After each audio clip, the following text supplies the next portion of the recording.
সাব্বির রহমানকে দেখা যাচ্ছে স্কটল্যান্ডের জার্সিতে।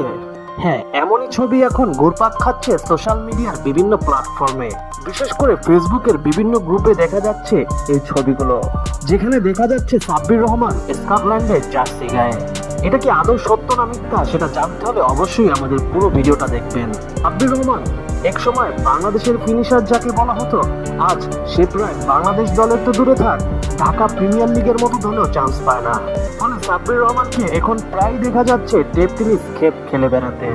সাব্বির রহমান শেষ টেস্ট ম্যাচটি খেলেছিলেন শ্রীলঙ্কার বিপক্ষে 2018 সালে, এবং শেষ ওডিআই ম্যাচটিও খেলেছিলেন এই শ্রীলঙ্কার বিপক্ষে 2019 সালে।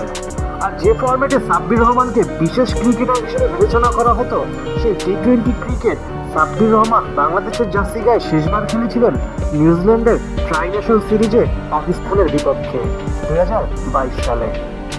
অর্থাৎ সাব্বির রহমান অনেকদিন যাবতই বাংলাদেশ দলের হয়ে প্রতিনিধিত্ব করার সুযোগ পাচ্ছে না।